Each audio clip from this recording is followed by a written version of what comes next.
Without further ado, Anselm, in chapter 2 of the Proslogion, writes, "Truly there is a God, although the fool hath said in his heart, there is no God.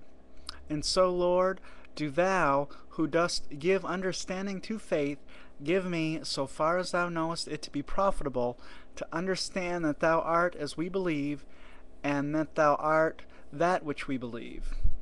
And indeed, we believe that thou art a being than which nothing greater can be conceived. Or is there no such nature, since the fool hath said in his heart, there is no God?" See Psalms chapter 14, verse 1. But at any rate, this fool, when he hears of this being of which I speak, a being than which nothing greater can be conceived, understands what he hears, and what he understands is in his understanding, although he does not understand it to exist. For it is one thing for an object to be in the understanding, and another to understand that the object exists. When a painter first conceives of what he will afterwards perform, he has it in his understanding. But he does not yet understand it to be, because he has not yet performed it. But after he has made the painting, he both has it in his understanding and he understands that it exists because he has made it. Hence, even the fool is convinced that something exists in the understanding, at least, than which nothing greater can be conceived, for when he hears of this, he understands it. And whatever is understood exists in the understanding. And assuredly that, than which nothing greater can be conceived, cannot exist in the understanding alone. For, suppose it exists in the understanding alone, then it can be conceived to exist in then it can be conceived to exist in reality, which is greater. Therefore, if that than which nothing greater can be conceived exists in the understanding alone, the very being than which nothing greater can be conceived is one than which nothing greater can be conceived. But obviously this is impossible. Hence there is no doubt that there exists a being than which nothing greater can be conceived, and it exists both in the understanding and in reality. And that concludes chapter 2 of Anselm's book, the Proslogion. It's pretty short. Now, just to kind of sum up what I just read in English, God, we have this idea of God. We may believe he exists, we may believe he doesn't exist, we may not know if he exists or not, but we do have this idea, this meaningful idea of God, and God is the supreme being. And if we suppose, for the sake of argument, that God doesn't really exist, he's just an idea in our minds, then we could think of a more supreme being which being actually exists in the real world outside of our minds.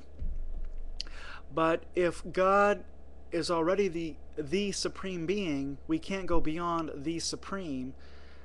So we've got a reduction to absurdity here.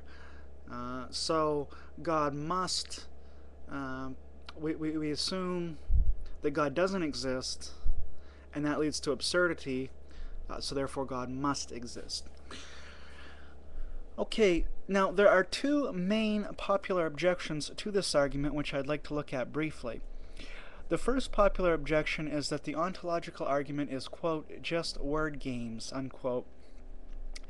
But the ontological argument is supposed to use reason alone, and reason, or deduction, is composed of words. A deductive proof will take certain propositions and draw out the implications of those propositions. In the case of the ontological argument, the propositions are hopefully accepted even by the atheist. What I'm trying to say is that if you throw out this deductive proof because it is a deductive proof, then you have to throw out essentially all of philosophy.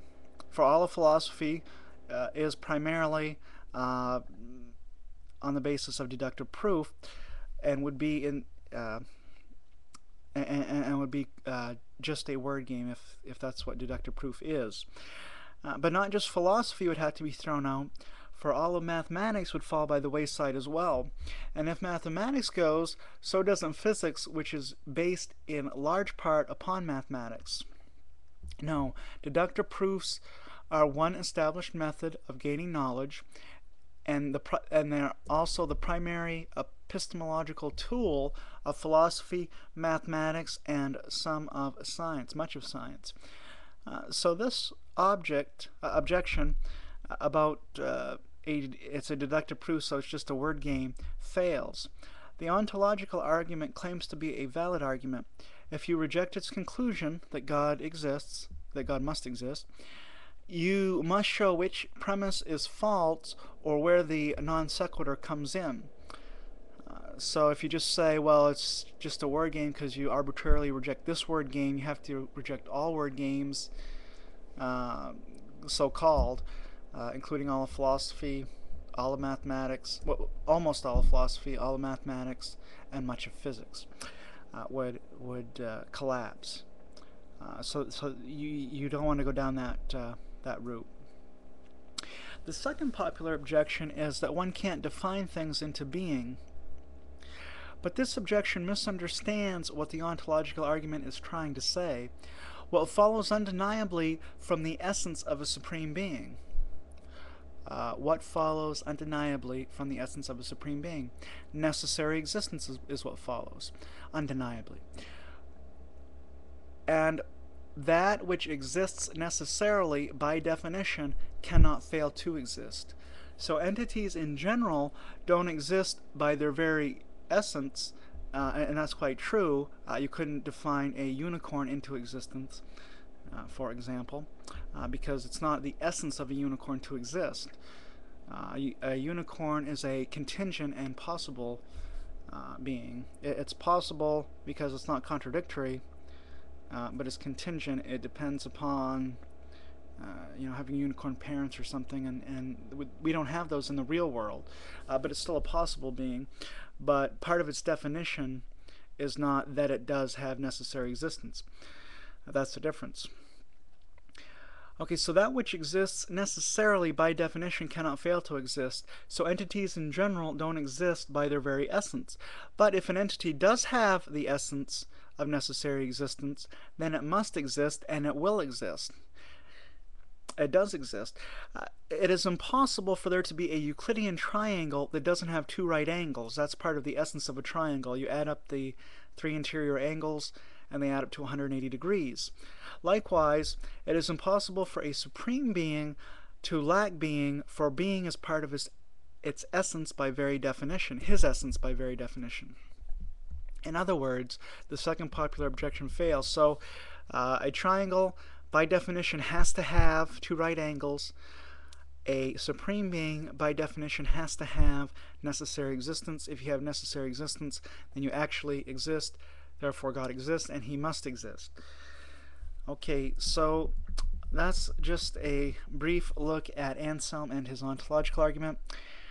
And next in this series, I hope to look at Thomas Aquinas, and we'll spend a bit more time on Thomas than on the people we've looked at so far. I am thinking that we'll spend more time on him than any of the others in this series, just because he's such a cool dude. Alright, thank you all. Shalom, Happy New Year, and all that jazz. Bye now.